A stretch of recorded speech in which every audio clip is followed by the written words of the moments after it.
तो दोस्तों, आज की इस वीडियो में हम लेकर आए हैं वेदना महादेवी के काव्य का स्थायी भाव है। ये बहुत ही इम्पोर्टेंट प्रश्न है आप लोगों के कल के एग्जाम के लिए। तो इस कथन की समीक्षा कीजिए। ये जो प्रश्न आप लोग स्क्रीन पर देखवा रहे हैं, ये MHD 2 का है। ठीक है, तो हम लोग इस प्रश्न के सॉल्यूशन को कुछ इस प्रकार देखेंगे। तो सबसे पहले महादेवी वर्मा की जो वेदना है, उसका स्थायी भाव क्या है, इसी को हमें समझना है। तो आंसर हम लोग कुछ इस प्रकार लिखेंगे कि महादेवी वर्मा 1907 से लेकर 1987 हिंदी साहित्य में छायावाद की प्रमुख स्तंभों में से एक है। ठीक है, जिन्हें आधुनिक मीरा के नाम से भी जाना जाता है। ये सारी चीज़ें आप लोग ऑलरेडी पढ़ चुके हैं, फिर भी आप लोग अगर ये बात याद रखते हैं तो होता क्या है, एग्जाम के समय में अगर ये छोटी सी चीज़ अगर आपको याद हो जाए तो आप उनसे बढ़ाकर बहुत सारी चीज़ें लिख सकते हैं।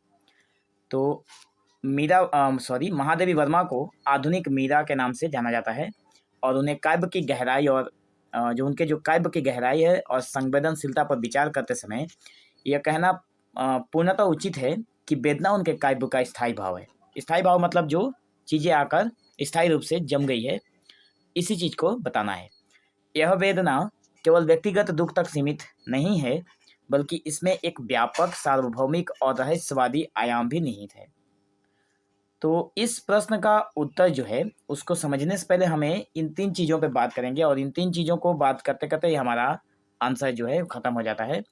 तो पहला है, वेदना के विभिन्न आयाम को हमें देखना है, उनके काव्य में जो दिखाई देते हैं, और वेदना को स्थायी भाव मानने का जो कारण कौन सा है, क्यों स्थायी भाव माना गया है, इन चीज़ों को देखना है।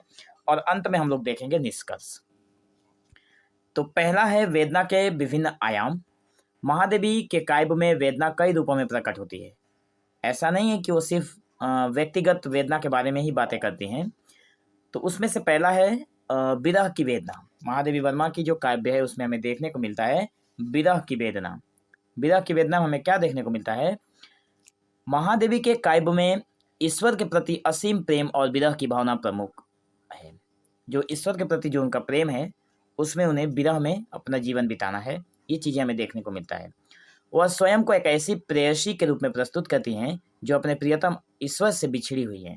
मतलब खुद एक प्रेयसी बनी हुई हैं, प्रेमिका बनी हुई हैं, अपने ईश्वर से इतना प्रेम करती हैं और अपने प्रियतम अर्थात ईश्वर से बिछड़ने का विरह उनके काव्य में दिखाई देता है और उसे पाने के लिए निरंतर लालायित है।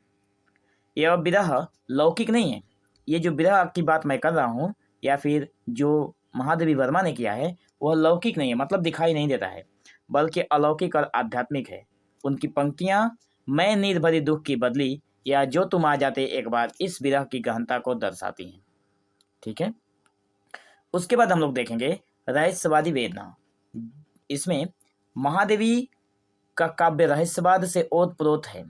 रहस्यवाद मतलब जो चीज़ें रहस्यात्मक हैं, जिसका अभी तक खुलासा नहीं हुआ है, ऐसी चीज़ें महादेवी वर्मा के काव्य में देखने को मिलते हैं। वह उस अज्ञात सत्ता के प्रति अपनी जिज्ञासा, समर्पण और उससे मिलने की तीव्र इच्छा को व्यक्त करती हैं। इस अज्ञात से मिलन की उत्कंठा में जो बेचैनी और पीड़ा है, वही उनकी रहस्यवादी वेदना है। मतलब उस अज्ञात सत्ता के प्रति जो महादेवी हैं, वो इतने मतलब समर्पित हैं तन मन से कि उससे मिलने की जो तीव्र इच्छा उनके मन में व्यक्त हो रही है, उसे वो प्रकट करती हैं। इस अज्ञात से मिलने की उत्कंठा में जो बेचैनी और पीड़ा है, वही उनकी रहस्यवादी वेदना है। इस अज्ञात तत्व, अज्ञात का मतलब हो गया जो आज तक पता ही नहीं चला, जिसका कोई ज्ञात नहीं है, ठीक है, जिसका कोई खोज खबर नहीं है, उससे मिलने की बेचैनी यहाँ पे महादेवी वर्मा को इतनी पीड़ा देती है कि वह रहस्यवादी वेदना में आ जाती हैं और यह वेदना उन्हें उस परम सत्ता से जोड़े रखती है जिससे वो मिलना चाहती हैं। उसके बाद है सांस्कृतिक और सामाजिक वेदना। यद्यपि महादेवी की कविताओं का मुख्य स्वर आध्यात्मिक है। महादेवी जो हैं, इनका जो कविताएं हैं या फिर जो काव्य है, उसका मुख्य स्तर ही आध्यात्मिक है।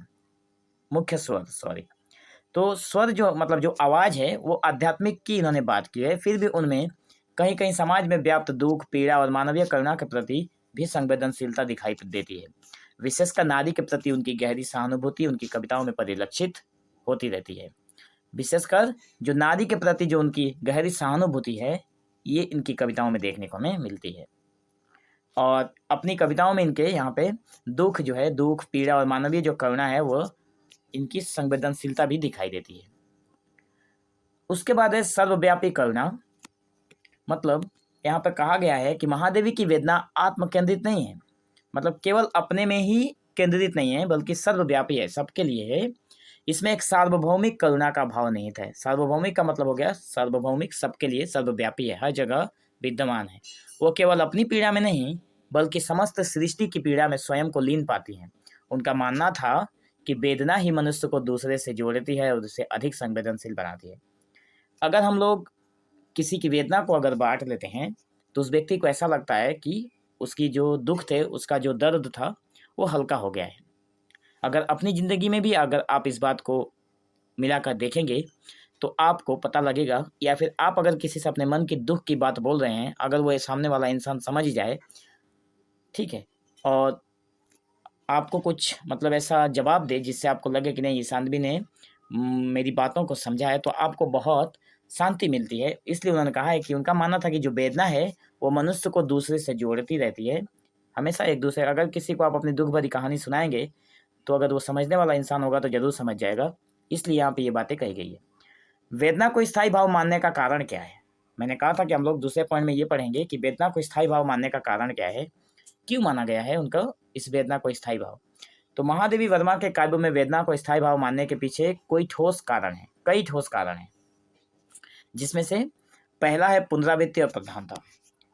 आप लोग अगर इस पॉइंट को याद रखते हैं तो आप लोग एग्जाम में बहुत ही आसानी से इस आंसर को लिख पाएंगे।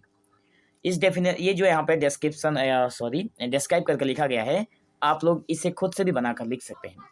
कहा गया है कि उनकी अधिकांश कविताओं में वेदना, पीड़ा, विरह, आंसू और अकेलेपन जैसे भावों की पुनरावृत्ति होती है। ये भाव उनके काव्य में गौण नहीं बल्कि प्रधान रूप से विद्यमान है। मतलब महादेवी वर्मा की कविताओं में जो पीड़ा है, जो विरह है, जो आंसू है, जो अकेलापन है, वो पुनरावृत्ति होती रहती है। मतलब बार बार ये चीज़ें दिखाई देती है हमें कविताओं में। और ये कोई गौण नहीं है। गौण का मतलब हो गया केवल छिपा हुआ नहीं है, केवल एक दो व्यक्ति के नीले मतलब नहीं है, बल्कि मुख्य रूप से, प्रधान रूप से ये विद्यमान है।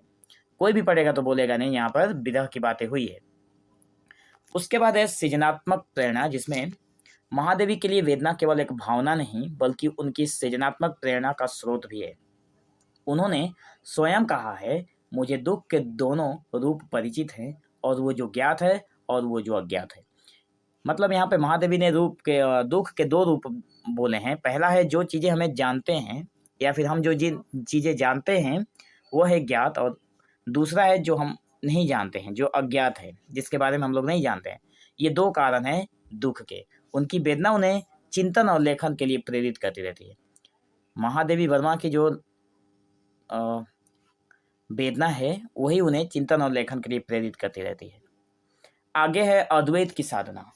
महादेवी की वेदना उन्हें परमात्मा के साथ एकाकार होने की दिशा में ले जाती है। यहाँ पर अपनी कविताओं में जो महादेवी वर्मा है वो परमात्मा के साथ विलीन होना चाहती हैं, परमात्मा में ही। यह एक प्रकार की साधना है, और जहाँ पीड़ा के माध्यम से वे उस परम सत्ता तक पहुँचने का प्रयास करती हैं, ईश्वर तक पहुँचने का वो प्रयास करती हैं अपनी काव्य के वेदना के जरिए। उसके बाद हमारे पास आता है जो शिल्प और भाषा का प्रभाव। वेदना के इस स्थायी भाव का प्रभावी उनकी भाषा, बिंबों और प्रतीकों पर भी स्पष्ट दिखाई देती है।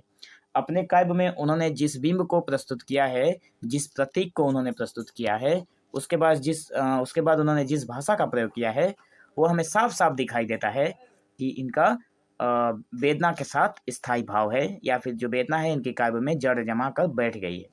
उनके बिंब जैसे निर्भरी दुख की बदली जो है, पथ निहारती संध्या जो है, उसके बाद दीप शिखा है, आदि सभी वेदना के विभिन्न पहलुओं को दर्शाते हैं। तो निष्कर्ष के तौर पर हम लोग यही बोलेंगे, अंतिम हमारा ये चरण था निष्कर्ष। तो यह निष्कर्ष निकालना गलत नहीं होगा कि वेदना सचमुच महादेवी वर्मा के काव्य का स्थायी भाव है। उनकी कविताओं में जो व्याप्त यह वेदना उन्हें न केवल व्यक्तिगत स्तर पर बल्कि दार्शनिक और आध्यात्मिक स्तर पर भी उन्हें ऊंचा उठाती है। यह उनके काव्य को एक अद्वितीय पहचान दे देती है। मतलब वेदना से ही महादेवी वर्मा को एक अद्वितीय, मतलब सबसे अलग एक पहचान मिलती है। उन्हें हिंदी साहित्य में एक अमर कवियत्री के रूप में भी स्थापित किया करती है। उनकी वेदना केवल निराशा नहीं बल्कि गहन सौंदर्य और आध्यात्मिक अनुभूति से ओतप्रोत है, जो पाठक को भी एक उच्चतर भावभूमि पर ले जाती है। मतलब कुल मिलाकर हम लोग यही बोलेंगे कि जो वेदना है वो महादेवी वर्मा के साथ बिल्कुल ओत-प्रोत के ज़रिए मतलब मिल चुकी है। और ये जो आप लोग जो मास्टर डिग्री में आप लोगों को जो ये टॉपिक मिलते हैं, आगे चलकर जब आप लोग यूजीसी नेट और स्लेट की जब तैयारी करेंगे, तो ये सारी चीज़ें आप लोगों को बहुत हेल्पफुल करेंगी। इसलिए जब भी पढ़ें थोड़ा मन लगाकर पढ़ें, ताकि आगे का जो आप लोगों का लाइफ है, उसमें आप लोगों का जो भविष्य है वो अच्छा दिखाई दे। ठीक है? इसलिए एक बार अगर आप समझ जाते हैं सारी चीज़ों को, तो आप लोगों के जो यूजीसी के जो नेट एग्ज़ाम होते हैं या फिर जो स्लेट एग्ज़ाम होते हैं, उसे क्लियर करना बहुत आसान हो जाएगा। तो आज की वीडियो में बस इतना ही। मिलते हैं एक नए वीडियो में और एक बहुत ही इंटरेस्टिंग टॉपिक के साथ। अगर आप लोगों के मन में कोई ऐसा डाउट है या फिर कोई ऐसा क्वेश्चन है जो आप लोगों को लगे कि नहीं कल के या फिर आगे वाले एग्जाम में आ सकते हैं, तो आप लोग कृपया कमेंट सेक्शन में हमें ज़रूर बताने की कृपा प्रदान करें। तो मिलते हैं हम लोग एक नए वीडियो में, तब तक के लिए बहुत बहुत धन्यवाद।